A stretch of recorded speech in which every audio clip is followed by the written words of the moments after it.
ಈ ದೇವಸ್ಥಾನದ ಚರಿತ್ರೆ ನಾನೇನಾದ್ರೂ ನಿಮಗೆ ಹೇಳಿದ್ರೆ ಶಾಕ್ ಆಗೋದಂತೂ ಖಂಡಿತ. ಯಾಕಪ್ಪ ಈ ತರ ಹೇಳ್ತೀನಿ ಅಂದ್ರೆ, ನಮ್ಮ ಮನೆಯಲ್ಲಿ ನಮ್ಮ ಅಮ್ಮನ್ ಕೂಡ ಈ ತರನೇ ಆಗಿತ್ತು. ನಾನು ಈ ದೇವಸ್ಥಾನದ ಬಗ್ಗೆ ಹೇಳಿದ್ಮೇಲೆ ನೀವು ಭೇಟಿ ಕೊಡೋದಂತೂ ಖಂಡಿತ. ಅದು ಯಾವ ದೇವಸ್ಥಾನ ಅಂದ್ರೆ, ದಾವಣಗೆರೆ ಜಿಲ್ಲೆಯ ಹರಿಹರ ತಾಲೂಕಿನ ಉಕ್ಕಡಗಾತ್ರಿ ಕರಬಸವೇಶ್ವರ ಸ್ವಾಮಿ ಅಜ್ಜಯ್ಯ. ನಮ್ಮ ಅಮ್ಮಂಗೂ ಕೂಡ ಹುಷಾರಿಲ್ಲ ಅಂತ ದೇವಸ್ಥಾನಕ್ಕೆ ಹೊರಟ್ವು. ಅಲ್ಲೇನಾಯ್ತು ಅಂದ್ರೆ, ನಮ್ಮ ಅಮ್ಮನ್ ಕೂಡ ಯಾರೋ ಒಬ್ರು ಮಾಟ ಮಂತ್ರ ಮಾಡಿಸಿದ್ರು. ಹಂಗಾಗಿ ನಮ್ಮ ಅಮ್ಮನ್ ಕರ್ಕೊಂಡು ದೇವಸ್ಥಾನಕ್ಕೆ ಹೊರಟ ಮೇಲೆ ಏನಾಯ್ತು ಅಂತ ಕೇಳ್ತೀರಾ? ಯಪ್ಪ ದೇವ್ರೇ, ಫುಲ್ಲು ಹೊಟ್ಟೆ ನೋವು, ವಾಂತಿ. ಯಾಕಂದ್ರೆ ಪವರ್ಫುಲ್ ದೇವರಲ್ವಾ, ಅದಕ್ಕೆ. ನಮ್ಮ ಅಮ್ಮಂಗೆ ನಾವು ದೇವಸ್ಥಾನಕ್ಕೆ ಹೋದ್ಮೇಲೆ ಫುಲ್ಲು ಸುಸ್ತಾಯ್ತು.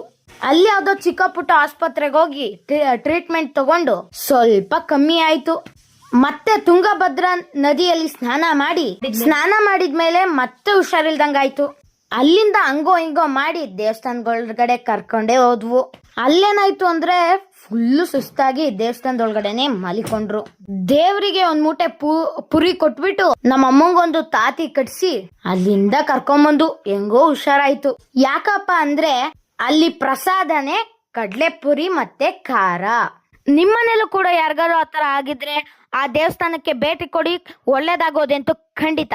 ತುಂಗಭದ್ರಾ ನದಿಯಲ್ಲಿ ಸ್ನಾನಕ್ಕೆ ಹೋದಾಗ ಅಲ್ಲಿರುವ ಕಲ್ಲನ್ನು ತಲೆ ಮೇಲೆ ಇಟ್ಕೊಂಡು ದೇವ್ರನ್ನ ಜಪ ಮಾಡಿದ್ರೆ ನೆಗೆಟಿವ್ ಎನರ್ಜಿ ಎಲ್ಲ ಹೋಗಿ ಪಾಸಿಟಿವ್ ಎನರ್ಜಿ ಬರುತ್ತೆ. ನಾವು ಕೂಡ ವರ್ಷಕ್ಕೊಂದ್ಸಲಿನಾದ್ರೂ ವಿಸಿಟ್ ಕೊಡ್ತಾನೆ ಇರ್ತೀವಿ.